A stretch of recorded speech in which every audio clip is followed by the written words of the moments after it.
Perfect. All right. So good morning, everybody. Today we'll talk about mindful eating.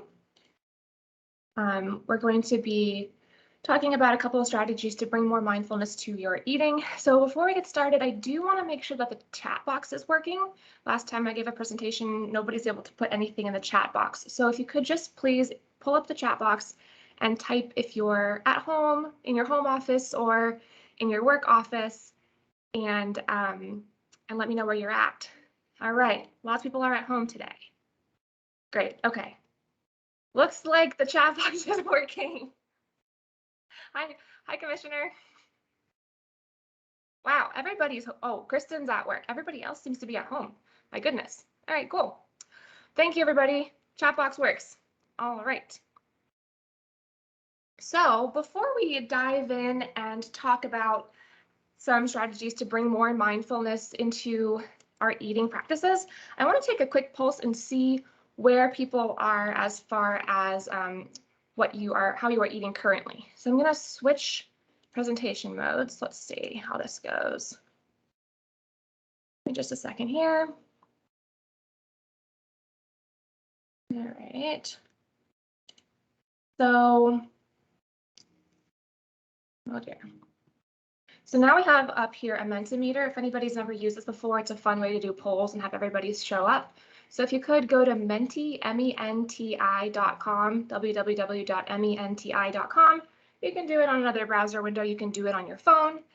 It's going to prompt you for a code, and the code is 28361893.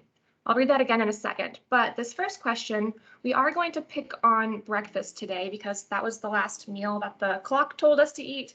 Doesn't mean that it was the last meal that anybody on this meeting ate, but I want you to take a look at what you were doing around breakfast time today. Did you run out of time or skip breakfast? Were you eating while you were getting kids or pets out the door? Did you eat while you were driving to work or while you were working? Looking at your phone, enjoying with a friend, a family member? All right. Can you post the code in the chat, please? I think so. Can I read it and have someone else post it? I've got too many windows. I can do that. Yeah. Okay. 28361893. Thank you. Thank you for doing that. So those answers are still coming in. It looks like the vast majority of us were eating while we were working, which is usually my MO too. I'm usually eating breakfast while working too. Doesn't look like anybody was eating by themselves. Oh, somebody was enjoying a meal with a friend or a family member. That's nice. A lot of people don't have time for breakfast, or maybe you're just not there yet. Maybe you don't eat breakfast till later in the day. The overwhelming winner is eating while we're working. All right, we've got 22 people who have responded, so I'm going to move on to the next 23. I'm going to move on to the next slide. I think you can still answer on this one. All right, so our next question is,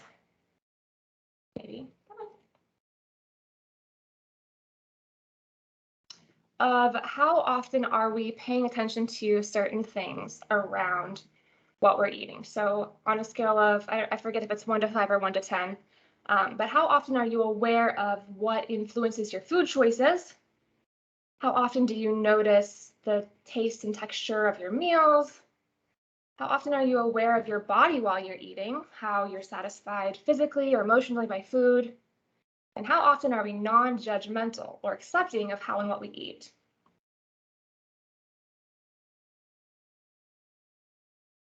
So it looks like most people are noticing, for the most part, their food, which is excellent. Wow, the non-judgmental questions got a wide distribution. All right.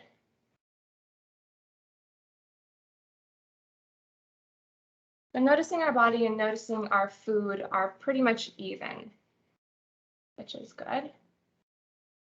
The clear loser in this is being non-judgmental, which is no surprise there. We spend a lot of time judging what we're eating and how we're eating. All right, very good. So I'm going to X out of this now and come back to our other presentation. Sorry for the jumping around.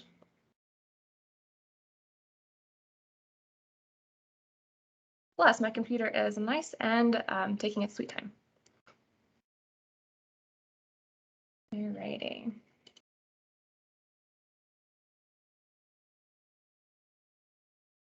So it looks like we're pretty much evenly distributed on how mindfully we're eating, but these are some areas we're going to talk about in this presentation. So first of all, like any good presentation, we're going to start with the definition.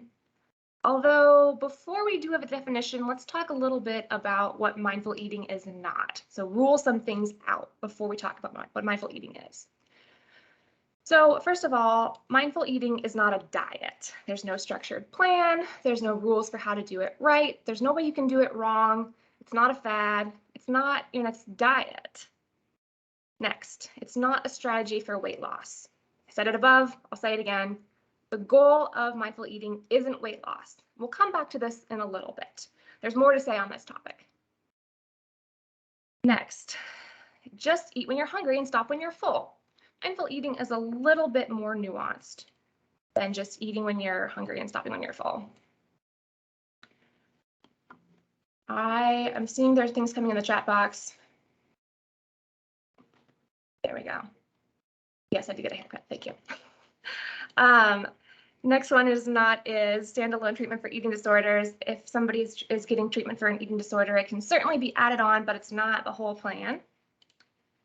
And really importantly, mindful eating is not labeling what we eat or how we eat as good or bad. So you can't say, oh gosh, I ate potato chips yesterday. That means I'm not mindfully eating. I'm so bad at this. It's not a judgment call. And finally, mindful eating is intended to help us tune into our bodies, not to influence them or manipulate them in any way. It's help us to pay attention to what's going on, not to influence how we feel. So then what's the point of mindful eating if we're not in it to lose weight? Why are we doing this? So there are some good benefits for our minds and of course some good benefits for our body. So for psychological benefits, my guess is that anyone who's ever tried to lose weight at any point in their life has probably had some unfriendly feelings towards food. And oftentimes those unfriendly feelings towards food get reflected back onto ourselves. So anytime that we are eating in a way that's going to reduce our guilt and shame and enjoy meals more is going to be very beneficial. The physical benefits are improving digestion. So a lot of times when we are eating more mindfully, we're slowing down a little bit, which can help us not eat too quickly, improve digestion, pay attention better to when we're satisfied, reduce the risk of us overeating or going too long between meals. If everybody could mute their microphone, please, that would be great. A little background noise. Thanks. And then the last physical benefit is that we might see weight loss as a side effect. So tuning into your body and your feelings and your food choices might result in some weight loss as a secondary effect, but it's not really the main reason that we want to start to be more mindful with our eating. So anytime that we're improving our relationship with our food and body, those are healthy outcomes, whether or not you have weight loss as a side effect. All right, back to our definition. So I'm going to let everybody throw in the chat box what they think of when you hear mindful eating, what comes to mind? Now that I've already cheated and told you all the things that it's not, what does come to mind when you think of eating mindfully? There are some ideas in the chat box.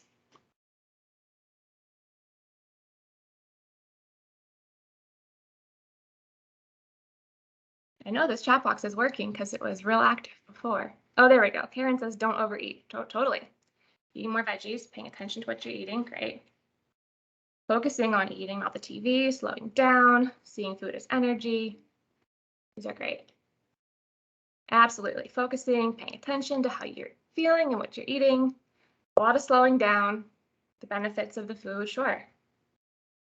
Absolutely. These are great definitions. Oh, enjoying. I love that one. Thank you, Maura. That's real important to enjoy our food. Eating at regular intervals, not skipping, thinking, checking with your body. Fantastic. So mindful eating actually comes to us from mindfulness in general. So let's look at mindfulness in general, a nice definition of mindfulness as a whole picture. So this definition comes to us from Jon Kabat-Zinn, who is a mindfulness professor and the developer of mindfulness-based stress reduction. Yes, Fred, do you have a question? Leave your hand up.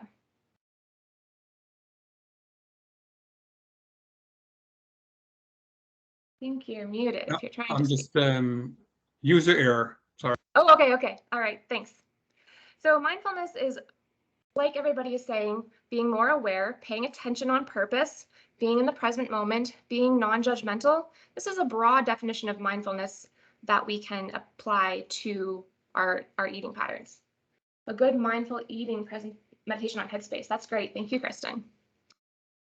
So for this definition of mindfulness, the reason that I picked Jon Kabat-Zinn to give us this definition is because he has also brought us the raisin meditation.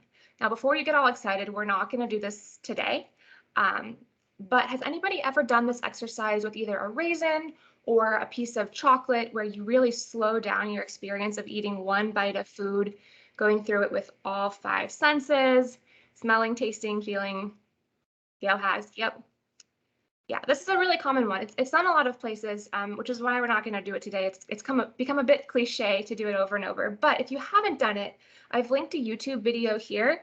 If you want to click on this and open it up and do it later, it sounds like Headspace might have something similar. If you haven't done it, it's worth doing, but we're not going to take the time to do it today.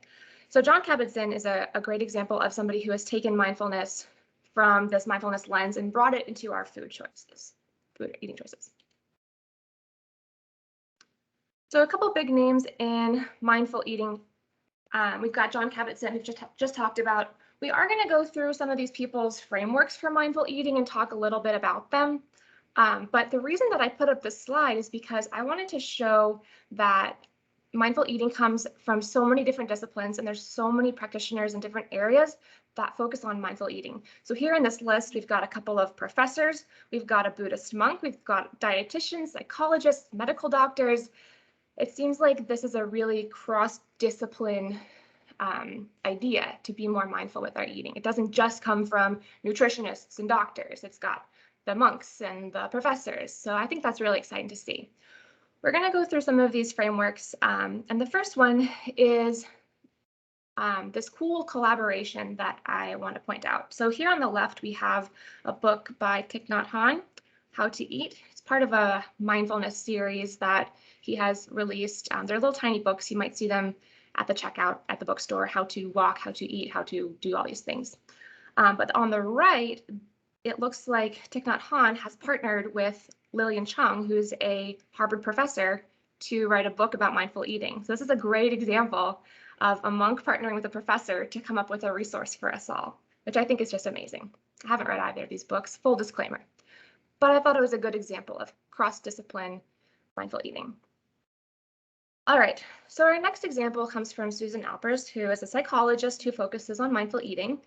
This mindful eating plate is a little bit of a spoof on the healthy eating plate. So instead of focusing on having protein, vegetables, carbs, fruits, dairy at every meal, Dr. Albers is telling us to observe, savor, be in the moment, be non-judgmental, stay aware to our meals. So for this model, I'm wondering which of these 5 is the most challenging for people. Do you struggle with observing your body and your food, savoring your food, staying aware of what's driving you versus munching mindlessly, staying non-judgmental, or remaining in the moment, focused on what you're doing?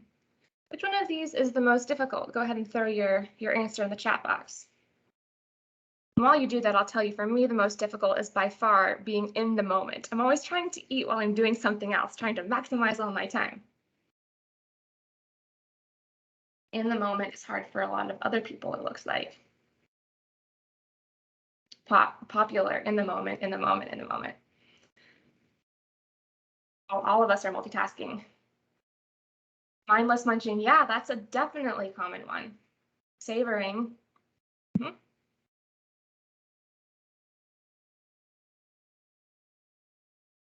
So as we're going through, thinking about some of these as where we can apply some of these mindful eating techniques that we'll get into in a minute. I'm going to move on to the next section. So Michelle May is a medical doctor that comes up with these questions for mindful eating.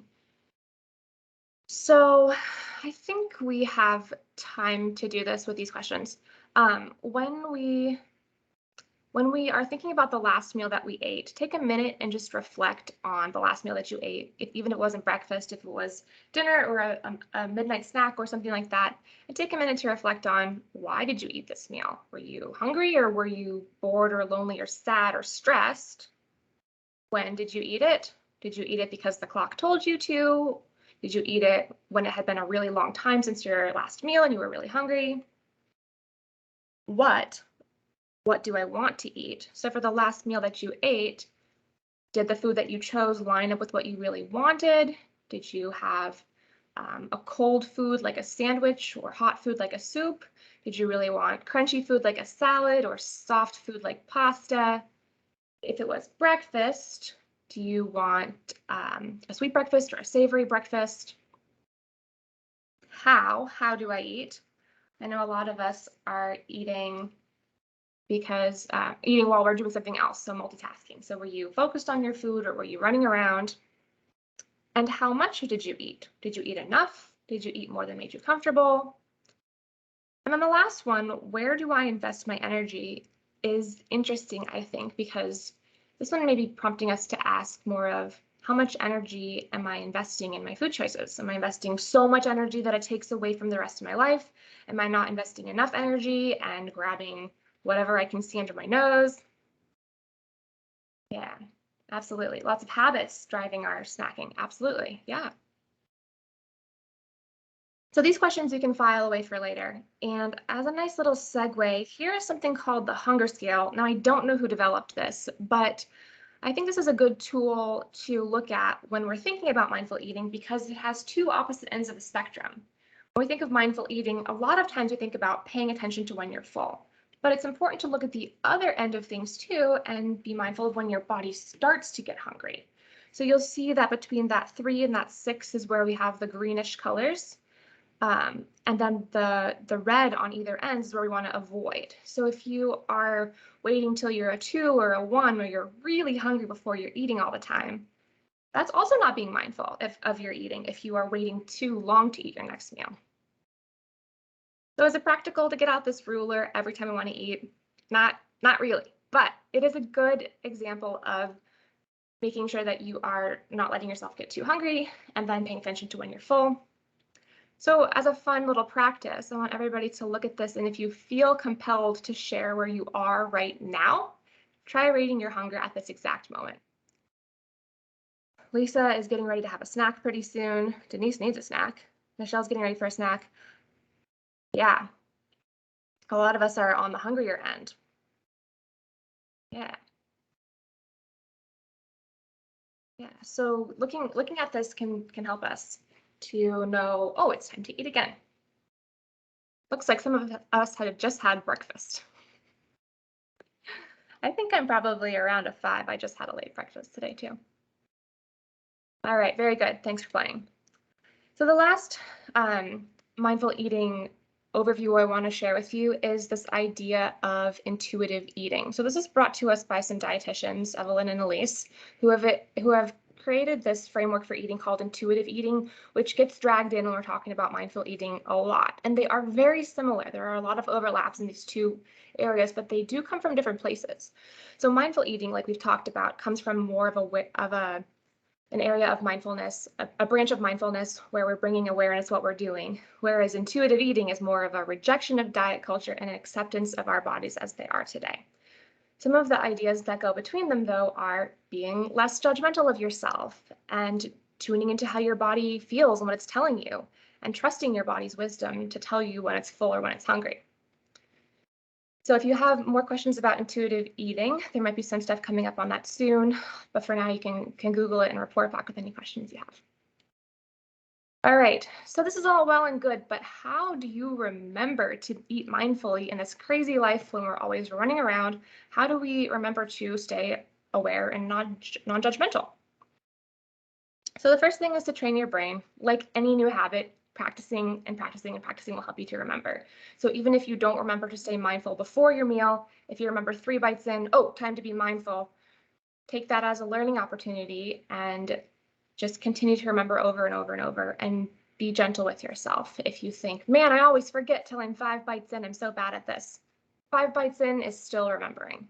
And the more you remember, the more you will remember to do it. Habit stacking is a fun one where we look at something that we already do and then add another habit on top of it. So for mindful eating, a lot of us wash our hands before a meal. So while you're washing your hands, that can be a cue to yourself to say, oh, I'm going to be paying attention to how this water feels on my hands, and now it's time to zone into my meal and focus very much on my meal. And then the last one is to create friction. So for friction, that's a reminder that you would see somewhere as you are beginning your meal. So sure, Post-it note might work for the next 2 meals, but if you have the same Post-it note up that says eat mindfully every day, in 2 or 3 days, that's not going to be new anymore. So switching that out regularly can help you to remember. Another way to create like a little reminder is to use a fancy plate or a fancy fork, something different to bring a little bit of difference to your meal to remind you. All right, so we've got 6 takeaways for mindful eating. We've got a couple of ideas, and I challenge everybody to pick 3 of these ideas, or it might spark an idea that you want to try for yourself. But pick 3 things that you're going to practice in the coming weeks, and I challenge you to pull out a piece of paper or open a Word document and write them down so that you know what you're going to practice. And the first one is to pick one meal. So regardless of what your 3 things are, I do want everybody to choose one meal that they will be practicing eating mindfully at. So it might be a daily meal, like maybe you want to eat mindfully at breakfast every day, or maybe you want to eat mindfully at Sunday dinner once a week. Just choose one meal that you want to be practicing on that will remind you to practice these things. It's not realistic in this day and age to focus 100% on every single bite that goes into our mouths. So starting with one meal, and then you can build on from there. This one's fun, setting up your eating environment. This is the place where we remove distractions, make sure that we're focused on our food, banish your phone, pull over your car, slam shut your laptop, but not if it's a state laptop, be very gentle if it's a state laptop. You can go outside, you can turn off the TV, light some candles, turn on some music, use a special dish, do something to make this meal a little bit special to increase your enjoyment and your engagement with this meal. Now, when you're writing down the 3 things that you want to practice, I'd like for you to be as specific as possible. So instead of saying, I'm going to set up my eating environment, you might say, I'm going to put my cell phone in the basket, or I'm going to light some candles. The next one is noticing your body. So as a starting point, choose when you want to be zoning in on your body. Do you want to look at how you feel before you start eating, halfway through your meal, or right after you finish? Where do you want to start zoning in? You can use something like the hunger scale that we just practiced. You can use the am I hungry questions that we looked at as training wheels. So these tools we don't want to use all the time for every meal from now on. It's maybe not a healthy practice, but use them as training wheels to start your mind jogging for where you want to be paying attention. And eventually we want to just be able to take a minute for reflection on both your physical feelings, how your stomach's feeling, if it's growling, and your emotions, if you're feeling really happy, if you're feeling really stressed. So taking a minute for reflection either before, during, or after the meal to notice your body. The next one is notice your food. And this is a fun one to do, especially if you have kids. If anybody's got little kids who are learning their 5 senses, to go through each of the senses with your food and see how they're affecting your body. So for sight, how do you find beauty in your plate of food? Might be easier to find beauty in an apple than a pile of mashed potatoes. I'm not saying one's better than the other. Some foods are naturally more beautiful, but where do you find the beauty in the food? For smell, rather than what does it smell like? It smells good. Trying to pick out the individual aromas. So can you smell the garlic? Can you smell the butter? Do you smell the broccoli? For sound, is it making noise on your plate? What does it sound like when you take your first bite? Taste, again, rather than how does it taste? It tastes good. can you distinguish the different flavors in the dish? So another good example of this is an apple or a peach or a plum will taste different around the skin than it tastes next to the pit or the core. So are you noticing the change of the flavor of your fruit as you're going through eating this fruit? And feel, what are the textures or temperatures of the food? Is it creamy? Is it crunchy? Is it juicy? So notice your food. The next one is slow down. A huge part of mindful eating. So a couple of tips are to express gratitude. If you are a praying person, saying a prayer or just sending grateful vibes into the universe, thinking about the person who prepared this food or who grew this food, and either thanking them when they bring it to you or just taking a moment to feel grateful for their input. One of my favorite mindful eating tricks is this perfect first bite method. So that's what you can do if you have a food that has a bunch of components like a salad or a soup. Get your fork and get one tiny little bit of each part of the salad on the fork. So a tiny bit of lettuce, a tiny bit of cucumber, tiny bit of almond, a little bit of cheese, a little salad dressing, and craft this perfect bite and then experience it and see how all of the different parts of the food come together to make this whole dish. The fork down method is really popular. That's putting down your fork between each bite to slow you down. Same thing with breathing. You could take a deep breath every bite or every few bites. And a really fun exercise to slow yourself down is eating with your non-dominant hand. Again, not a habit you want to be doing all the time, but as an exercise, try if you're right-handed eating with your left hand. That will definitely slow you down and increase your mindfulness and increase your engagement with the food. And the last one is to be kind to yourself. So one of the big overarching themes of mindfulness and mindful eating is being non-judgmental. So taking each moment in the present, accepting it for what it is, and remembering that mindful eating is a practice. Even if you're not remembering at the beginning, it is a practice to be expanded on. So here's all of our tips. If anybody wants to share which of these they are going to be practicing, which 3 of these they're going to be practicing, or which meal you want to start practicing them at, you can put them in the chat box if you want to share to others what you'll be practicing. Slowing down is a good one. I'm also very curious about which meal people are choosing to practice these at. Lunch, noticing food, and slowing down. Nice. Lunch is the popular one. Lunch seems like a good one because a lot of times it's a break from our day. So, oh my gosh, everybody's saying lunch. Slowing down at dinner. Increasing engagement with others. Very good. All right. Noticing your food, slowing down. Very good. Does anybody have any questions or anything more that they want to know? Dinner with the family. Great. And eating with others is a great way to increase your engagement with the food. I know we talk a lot about removing distractions, but you really can't remove your family during dinner time, nor would you want to. So eating with others can really enhance your experience with the food as well, which is a great positive thing. All right. Brunch, environment, noticing how the body feels, and slowing down. Slowing down is popular, and lunch is popular. Nice. All right, so that brings us to about 9:30. If anybody has anything else they want to share, feel free to stay on. You can turn your microphone on if you want to share. I'll put up our upcoming webinars just so you know what's coming on. But I hope everybody has a great rest of your week, and thanks so much for coming.